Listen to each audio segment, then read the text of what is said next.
Big story coming in from United Kingdom. Prime Minister Boris Johnson has resigned. He is now going to be, in fact, continue as the caretaker Prime Minister till the time the Conservative Party, which he represents, which he led, in fact, less than 3 years back to a massive victory in United Kingdom elections. Now he has, in fact, put in his papers after a massive mutiny against him. Most members of his cabinet had resigned and he was facing continuous pressure from the leadership of the Conservative Party to, in fact, resign, and that finally has happened. Many things have led Prime Minister Boris Johnson, after in just 3 years of being in leading the Conservative to their biggest election victory since 1987, has lost not only support of his cabinet colleagues, the MPs, but his entire term has been quite controversial, to say the least. Many, in fact, things contributing to this, including the Partygate, when remember, Boris Johnson the newspapers were flushed with reports of him partying while the entire nation, while the entire United Kingdom was in the coronavirus lockdown. All right, so this is the latest which is now coming in. Let me go across to my colleague Madhav, who's joining us from the Newspit for more on this. Isn't it amazing, Madhav? One man who led the Conservative Party to the kind of victory that we saw less than 3 years ago has completely lost the support of his own party, has been disgraced, and now he has resigned. Well, absolutely. And in fact, we were just discussing this earlier as well, Ankit. A person who really rode on that popularity wave of Brexit, as even he mentioned in his farewell speech just about close to 3 years ago. Such a person in scam after scam, starting with, of course, Partygate onward to allegations of knowing incidents of sexual misconduct of members of parliament and still promoting them with important jobs. There have been a series of scandals that Boris Johnson has recently been involved in, and that perhaps is the reason why we have seen first Sajid Javid and Rishi Sunak leading the way with two top ministers who had actually led the way by stepping down, followed by several other top members of the cabinet and over 59 MPs now who have stepped down, really putting up pressure on Boris Johnson. Even those he was appointing in place of the secretaries who were stepping down were in fact asking for him to go. The most important challenge, though, that many would see is that for the Tories, for the Conservative Party, is that who would be that one leader who they would elect, who would be the face of the party, who would lead them into the next election, which is little over a year away. That's going to be a very important decision as well, because it has to be a popular face, someone who can get them the votes, and that, of course, is going to be an important decision as well. Absolutely. One of the important parts that will be, just one last point, Ankit, is that from Indians' perspective, Rishi Sunak, of course, is Chancellor of the Exchequer, perhaps the second most important member of the cabinet in that sense, the man who controlled the purse strings there in UK, is being seen as a top contender. But there are at least two other contenders, including Preeti Patel, who are of Indian origin, who could possibly have the top job. Several names doing the rounds, but for India, it would be very interesting to see if someone of Indian origin could occupy that top seat in the UK. Let me go across to our colleague Jonathan Gilbert, who is joining us at this moment from London. Jonathan, just give us a sense of how the people in United Kingdom have taken this resignation. What is it that you're picking up from the street? What are the people saying there?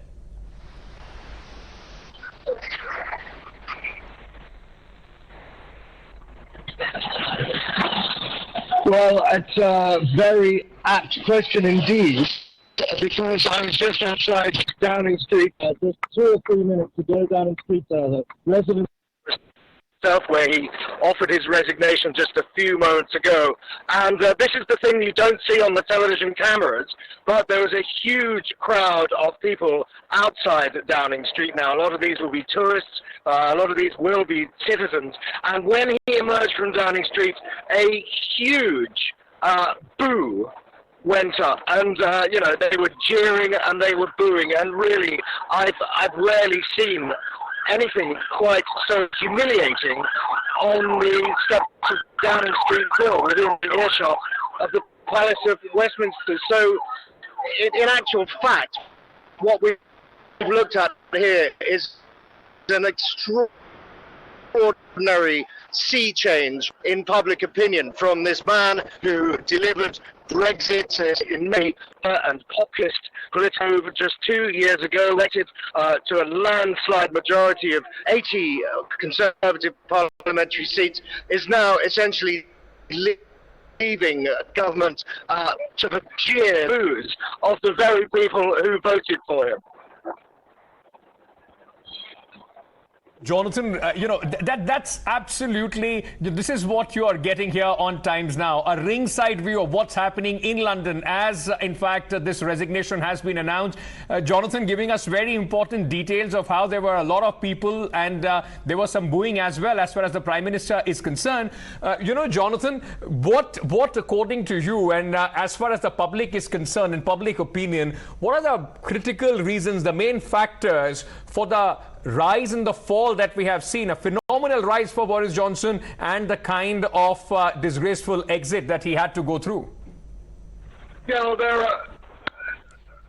there's obviously a multitude of factors behind this. I mean, Boris Johnson was a very, very effective communicator, one of the most charismatic politicians, obviously, he's ever held that high office, and as a campaigner, he was amazing. His speeches, his jokes went down a treat with so many of his fans. I think part of the problem is that the business of government, very different indeed from the business of campaigning. And what he's shown, unfortunately, over the last 2.5 years is that really, although a very charismatic politician, he's been, in a lot of people's eyes, a very poor prime minister.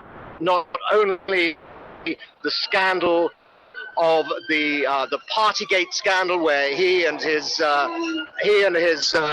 work colleagues were seen to be flagrantly cutting the up down, which put unlimited out of his presumed to no fault of his own, over a huge drop in living standards, a huge increase in the cost of living, the price of petrol, the price of food, and this kind of would feed home in personal popularity. But I think really this has been the last straw that many of his electorate, who aren't quite as stupid as some politicians seem to think, they can sense the mood change. They can sense that this man perhaps ultimately was unfit to govern this country, and we've seen that reflected in the public mood here.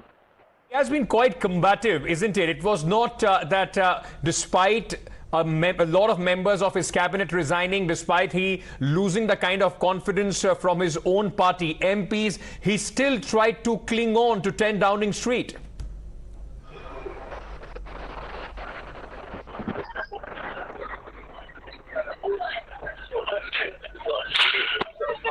Jonathan?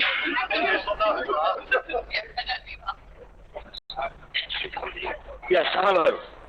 Yeah, let me repeat what I was asking you, Jonathan. In the last few days, Boris Johnson still, in fact, was very combative. It was not easy, as many would have thought, for him to come and, in fact, resign, despite his cabinet ministers resigning, despite he losing the faith of the MPs. He fought till end before there was absolutely no option.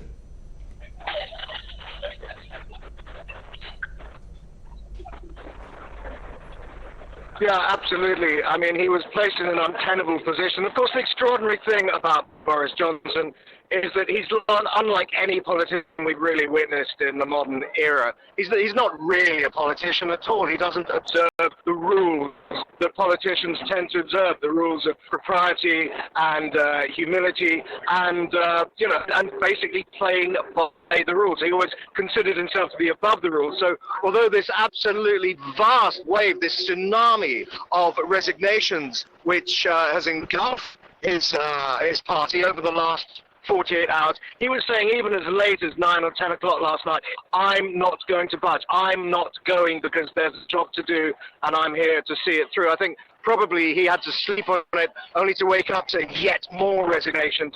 It was only then he finally realized that his position was absolutely untenable. But really, up until close of play last night, he was convinced, or he'd managed to convince himself, that he would still be able to cling on.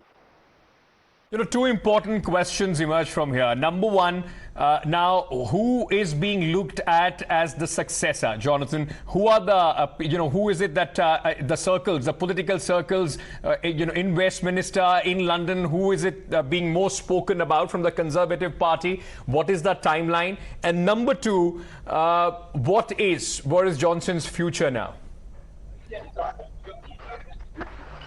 Well, that is in itself a fascinating question, your first question, because if you cast your mind back, for instance, to the orderly handover of power between Tony Blair and his successor, Gordon Brown. Gordon Brown was essentially the anointed appointee. No one dared challenge him. The situation here is wide open. There is absolutely no front runner as far as anyone can see. This is partially a result of the chaotic nature of Johnson's government itself. It's been through 2 or 3 Johnson Exchequer finance ministers in indeed just the short time that he has been in power. In fact, the last education secretary was in power for less than 2 days before resigning again. So at least a dozen big, heavy-hitting politicians have put their names forward.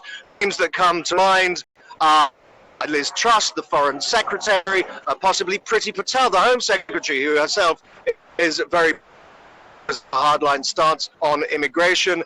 We're still talking about Rishi Sunak, the former Chancellor of the Exchequer. There's Sajid Javid, another ex-Chancellor of the Exchequer. And then, of course, now the new Chancellor of the Exchequer, Nadine Zawari. So really, the field is absolutely wide open now. To briefly answer your second question, what's the future for Boris Johnson? Well, we understand, although I wasn't able to hear the entirety of his speech, that he wants to stay on now as a sort of interim caretaker Prime Minister in order to effect a swift and easy handover to whomever his successor may be, perhaps as late as October. So he may well remain in power for at least another 2 or 3 months, although that in itself is up for question now. There are many politicians on both sides of the chamber who simply just want to see the back of him now. In fact, I was reading a few reports which suggest that politicians, especially in the Conservative camp, would possibly like Dominic Raab, the Deputy Prime Minister, to take over as the caretaker Prime Minister. Is that also on the cards? That's quite possible, but this would be a largely formal role. I mean, Dominic Raab is polling very, very badly in opinion polls. He's never really been one of the main front runners for this job. So simply by the nature of the fact he is Deputy Prime Minister, they may well ask him to take over the reins for the next couple of months just as a safe pair of hands. I think it's debatable whether he's a serious contender for the top job itself. But that in itself is really by the bus just a formality. What's really interesting and fascinating now is going to be the months of backstabbing, of Machiavellian manoeuvring behind the scenes as these many would-be future prime ministers, these contenders for the job, rally their support, whisper poison in fellow MPs' ears, try and build themselves a coalition. Because as I say, this job really is up for grabs now. It would be foolish to predict who will be Prime Minister in 3 months' time. Could have, in fact, put it better. The game of play as far as the Prime Minister's office is on in United Kingdom. Next few days are going to be extremely important as far as the politics of UK is concerned. Jonathan, Madhav, I request you to stay on with me. Let's just once again play out that reaction of Boris Johnson when he announced his resignation as the Prime Minister of United Kingdom.